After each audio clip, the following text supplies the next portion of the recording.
What's going on, guys? Ben here, and today we're going to be talking about the budget for 2024 that was just announced last week as well. We're going to run through the main kind of topics that are kind of affecting business owners and landlords, as well as some individuals, and yeah, basically run through all of that together. So the main kind of headline that was leaked beforehand was about national insurance. So national insurance is going to be coming down from 10%. Remember, it was already reduced from 12% down to 10% a few weeks ago. Now it's going to have a further 2% reduction down to 8% for employees. This is for employee national insurance, which is now going to be 8% from April 2024. And the self-employed class 4 national insurance, remember class 2 national insurance has already been abolished. That kind of £3 a week, whatever it was back then, that's been removed. Class 4 national insurance is going to be reduced from 8% down to 6% as well, also getting that 2% reduction. Although like an income tax reduction would have been more welcomed and a lot of people were hoping for that. The NIC, the reason they target the NI is because it targets workers, basically guarantees that those people who are going to benefit from the NIC reduction are going to be working. That's what they've targeted there to kind of help relieve some of the pressure. And they did mention they'd like to get rid of it entirely, but at the moment, just economically, it's not available to do so. But we'll have to see what happens there in the future and go from there. The other big one was child benefits. So how it currently works and previously was kind of an unfair system. So it was kind of tapered that at 50k of earnings you would start to lose it until 60k, and then you'd lose it completely. So if you earned 49k, you would get your child benefit in full. If you earned 55k, you would lose half of your child benefit, and if you earned 60k, you'd lose all of it and you wouldn't be entitled for it. The problem is it's on individuals, and so if one of the parents, they didn't have to be married or anything, if it was just one of the parents earned 60k and the other parent earned 20k, that family was not entitled to the child benefit at all. Like, you just earned too much, that's it, that's how it worked. Unlucky.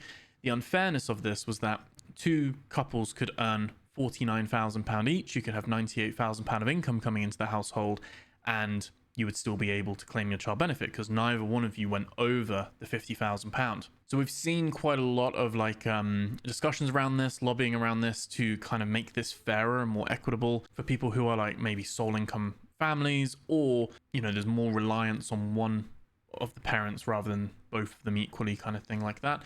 So the government has kind of acknowledged this. They've kind of said, yep, we agree.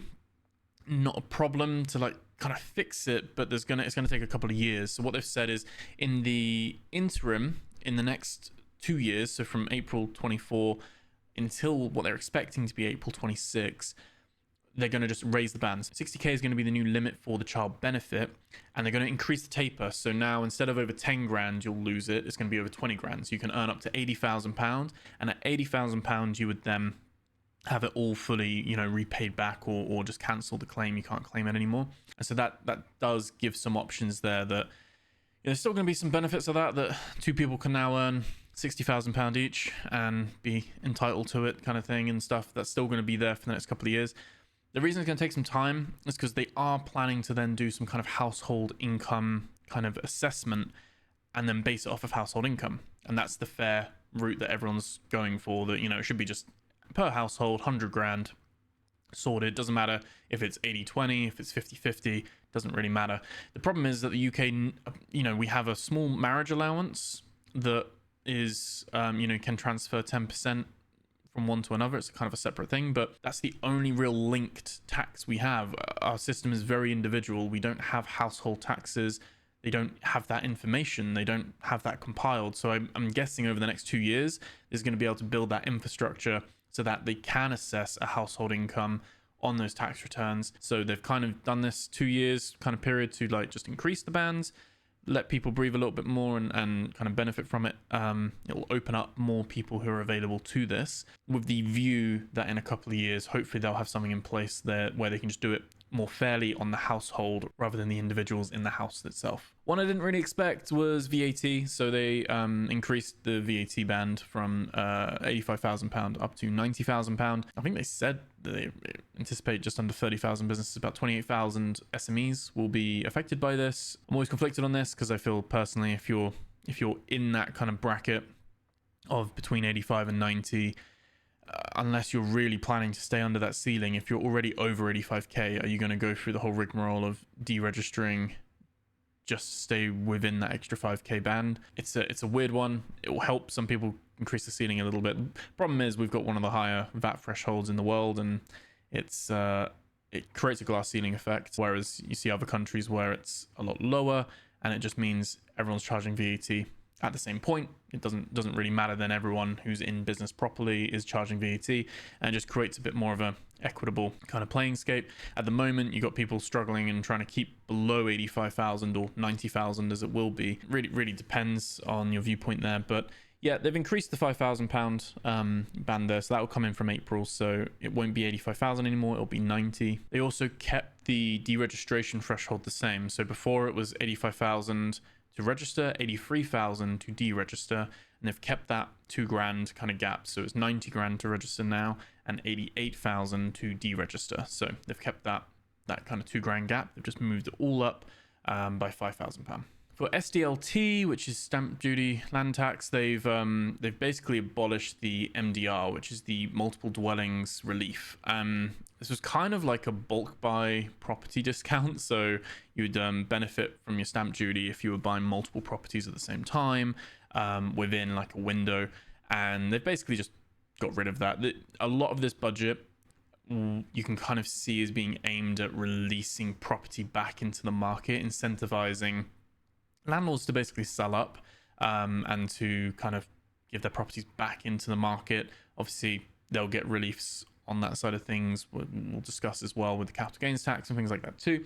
But this is kind of aiming, I guess, to try and tackle the housing market crisis or not in the UK on that side of things. So the MDR is going to be abolished, and that'll be that. So basically, there won't be that relief there if you're buying multiple properties in the future. While we're on the topic of properties and capital gains tax, they have announced that if you're selling like a buy-to-let, normally, if you're selling your second home, you will pay tax on that property at 18% and 28%, depending on whether you're under 50k or over 50k, and it will be kind of split if you cross over. So to say you're earning 30k and you sell a property and you make a gain of £20,000, that £20,000 would be taxed at 18% fully. That's how it currently works at the moment. That's absolutely fine. If you sold that property for £40,000 gain, 20,000 of it would be taxed at 18% and 20,000 of it would be taxed at 28%. What they're doing is they're reducing that 28% down to 24%. They kind of mentioned that it's kind of just to incentivize. They've worked it out that it will incentivize people to sell their properties, the property rate being reduced down to 24%, incentivizes that to release the cash back into the economy, the property back into the economy and everything like that. But also they've kind of worked out that they will, by offering a lower tax rate, they will make more tax as a result because more people are likely to do it. So like I said, this doesn't affect you if you just have your one property and you sell that and buy a new one. That's covered by your principal private residence.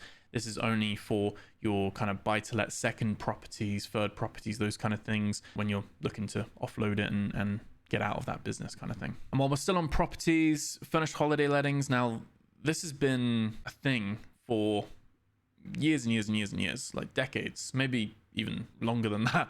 It's been a long time. Furnished holiday lettings basically is an incentive. It's where someone's staying in your property for less than 30 days, and it basically is an incentive to for offsetting, taking on that risk of not having a permanent tenant. So obviously a buy to let, you've got a tenant there for normally a year, 6 months to a year, if not more.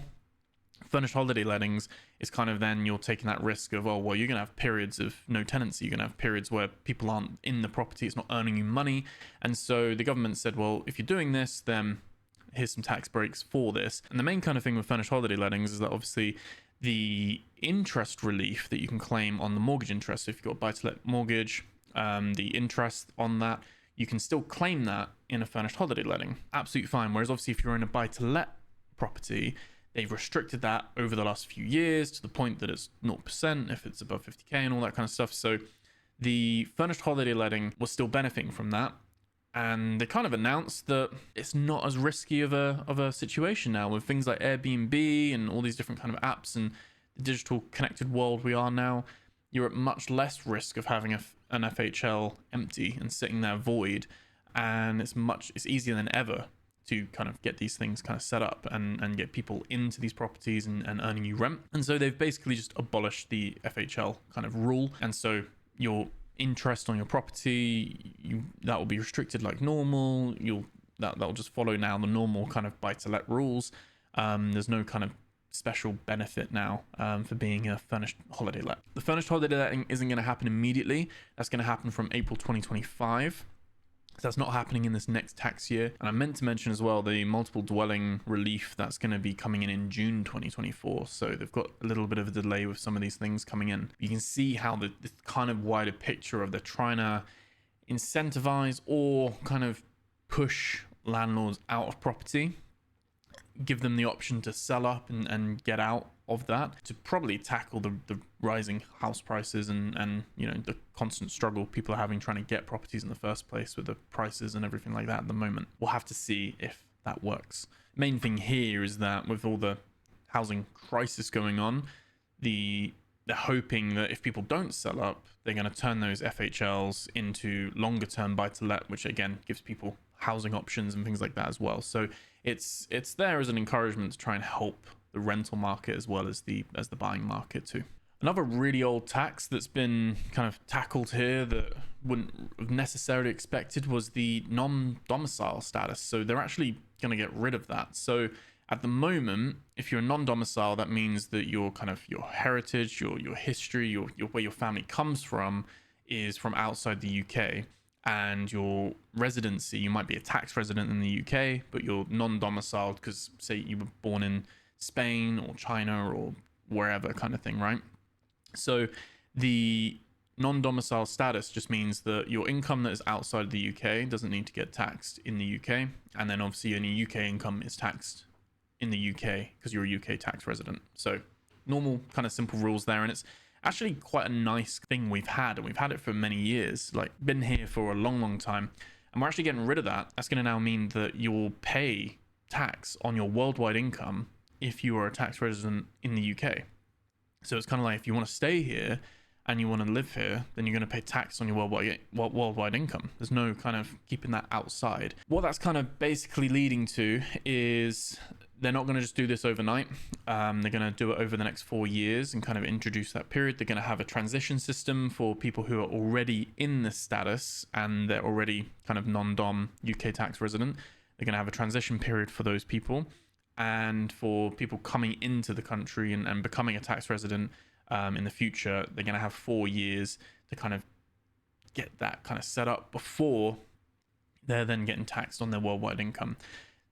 This is one of the things they've looked at that they're going to make money on to pay for some of the other stuff in this budget and kind of help the economy and the debt and everything like that as well. So they've looked at this and thought, this is going to be, we're going to earn some money from this to help pay for other things and kind of have them help pay for that kind of thing. So again, this is coming in April 2025, not this April, but April 2025.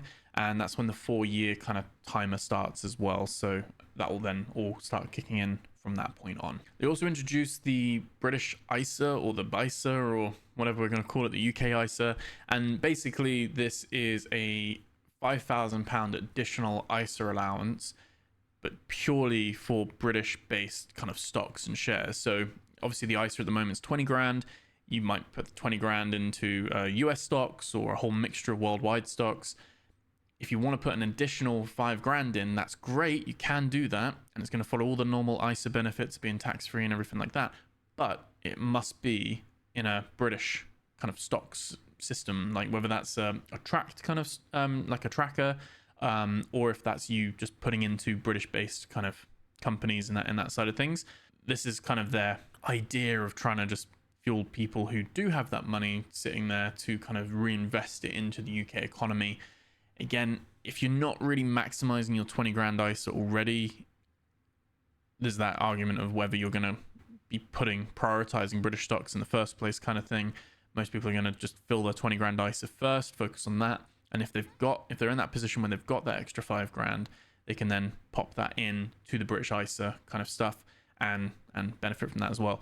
Will remain to be seen who provides that and stuff. There's still limited people who provide licenses and things like that. So we'll have to see what the uptake will be with the British ISA. That right now has kind of just been talked about. They haven't actually, there's no actual release date of that. They're in a consultation process with that. So they'll share more details when they know more with that. And the last little bit more for businesses is the growth guarantee fund, and that is basically an extension of the recovery loan scheme. So there was a bounce back loan, there was the recovery loan scheme, and now this is the growth guarantee, and it basically just continues for another couple of years. Basically, it's going to be 70% backed by the government. Normal loan providers and stuff are going to just be offering that instead of the recovery loan scheme. It's just kind of repurposed kind of their support still for businesses that need their capital still after feeling the effects of COVID and everything like that. On the things that weren't there was no NI reduction for employer NI. So, you know, the 2% reduction for class 1 and class 4, no reduction for employers NI. That's still 13.8%. There was no adjustment to corporation tax. I was hoping that would come down again. They would walk that back a little bit, or at least reduce the 19% lower rate down a little bit. Obviously, no income tax changes. They maintained the employer's allowance, the £5,000 employer NIC free on payroll. That's still there as that allowance. That's still at 5k. Obviously, we already knew like dividend allowance was dropping down to £500 for 2024, 2025. So that's already come down. Same with the capital gains tax going down to 3,000 as well. So from the 6th of April 2024, I mean, a couple of years ago, your capital gains allowance was 12,300. Then it went down to 6,000 last year. And now from this April, from 6th of April 2024, it's going to be just £3,000. All these measures to try and, again, you think of this, aimed getting people out of property, getting people pay tax on their investments and things like that more. And we'll see if that ripple effect trickles down to everyone else. But that was the main kind of takeaway. There wasn't any changes to inheritance tax. There was some alcohol duty still frozen until next February. What do we have here? We have fuel duty frozen again until March 25. He said in October 26 they'll introduce vaping, like a tax on vaping products and stuff like that. Increased tobacco duty as well. So all those kind of things that just, we don't really cover those too much, but you know, all in all, it was kind of a safe budget with a few surprises. Like I said, the non-domicile stuff, that was quite surprising, as with the furnished holiday lettings, just because those haven't changed in decades. So those are very old and haven't been touched. So we'll have to see. But like I said, some of these are coming in immediately in 2024. Some of these are coming in 2025 or beyond. Hopefully you found that useful. Remember to like, comment, and subscribe. And I'll catch you guys in the next video. Take care.